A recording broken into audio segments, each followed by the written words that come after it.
हरिओम।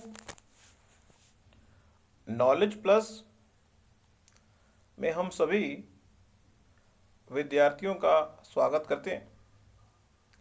आज Hariom current affair की class number 488 में हम आपको कंप्यूटर के एक्सेल के बारे में जानकारी देने का प्रयास कर रहे हैं। एक्सेल के अंदर एक कंसेप्ट है, वो कंसेप्ट ये कहता है कि अगर एक्सेल की किसी फाइल को एज ए वेब सेव करना हो, एक्सेल में हम किसी चीज के संबंध में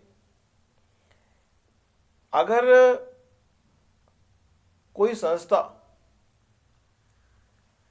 एक्सेल के अलावा टेक्स्ट बेस जानकारी के बेस पे जानकारी रख रही है और उस जानकारी पर आपको थोड़ा चेकिंग करनी है, तो ऑन दैट सिचुएशन आपको एक्सेल में इंपोर्ट और एक्सपोर्ट नाम के फीचर के बारे में जानकारी होनी चाहिए। इंपोर्ट के मदद से हम तीन तरह के विकल्प दिए गए हैं। Delimited tab file, comma separated file और फिक्स्ड लेंथ फाइल। जब हम एक्सेल में किसी टेक्स्ट बेस फाइल को इंपोर्ट करते हैं और उम्मीद करते हैं कि वो टेक्स्ट बेस फाइल अगर तीन तरह से इंपोर्ट हो, डिलिमिटेड टैब के माध्यम से, अगला दूसरा ऑप्शन है कॉमा स्पेस वैल्यू के माध्यम से, या वे फिक्स्ड लेंथ के माध्यम से। अब आप कहेंगे ये तीनों का मतलब बताओ सर। तीनों का मतलब ये है कि एक अगर डिलिमिटेड का मतलब है कि नोट पैड के अंदर आपने फाइल बनाई हुई है और टैब के माध्यम से आप चीजों को, जानकारी को अलग अलग कैटेगरी में कैटेगराइज कर रहे हैं। दूसरे ऑप्शन में क्या है कि आप कोमा के माध्यम से या सेमीकोलन के माध्यम से जानकारी सेपरेट कर रहे हैं। तीसरा ऑप्शन ये है कि आप फिक्स्ड लेंथ के माध्यम से, फिक्स कॉलम की लेंथ के माध्यम से उनको अलग अलग कर रहे हैं। लेकिन जब आप फाइल को इंपोर्ट करते हैं तो बाय डिफॉल्ट वो टेक्स्ट जो हमारा सॉफ्टवेयर एक्सेल है वो बाय डिफॉल्ट ये समझने का प्रयास करता है कि ये फाइल टैब के माध्यम से कॉलम की जानकारी को सेपरेट करेगी, कॉलम के माध्यम से करेगी, कोमा के माध्यम से करेगी, या फिक्स्ड कॉलम के माध्यम से करेगी। ये तीन विकल्प हो देता है। ये तीनों विकल्पों को अगर ध्यान से देखा जाए तो तीनों का तीनों ऑप्शन आपके पास आते हैं कि आपकी जो फाइल है वो किस तरह की है, और यहां पे यह भी ऑप्शन दिया जाता है कि किस रो में जानकारी स्टार्ट हो रही है।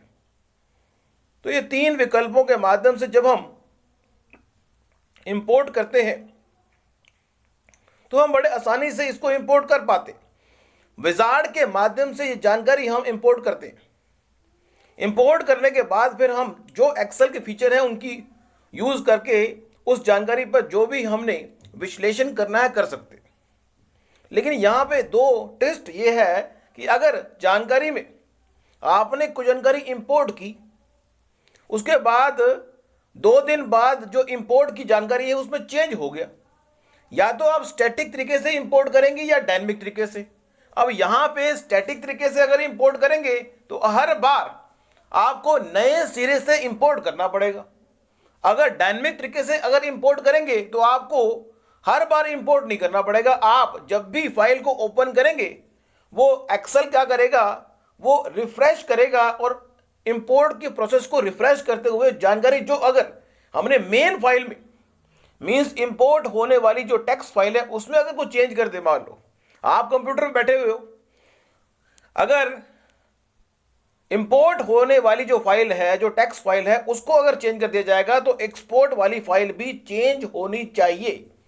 तो इसके लिए जब हम इंपोर्ट करते हैं इंपोर्ट करने के बाद जब हम बताते हैं कि ये फाइल जो इंपोर्ट हो रही है वो कहाँ हो रही है, जिस वर्कशीट में हम ये कमांड दे रहे हैं उसी में हो या नई वर्कबुक में हो, और साथ में वो ऑप्शन देता है कि प्रॉपर्टी नाम का जो हेडिंग दिया हुआ है, बटन दिया हुआ है, उसके माध्यम से कि ये जो इंपोर्ट हो रहा है ये स्टैटिक हो या डायनेमिक हो, ये ऑप्शन भी दिया गया है। अगर आपने स्टैटिक कर दिया तो इंपोर्ट बार बार करना पड़ेगा, अगर डायनेमिक कर दिया तो इंपोर्ट जब भी इंपोर्ट होगा, जब भी फाइल ओपन होगी तो वो डायनेमिक तरीके से जानकारी को चेंज ओवर भी करेगी। तो आज की इस टॉक के अंदर हमने ये बेसिक कंसेप्ट आपको दिया। Thank you so much for listening and always putting Hariom knowledge plus.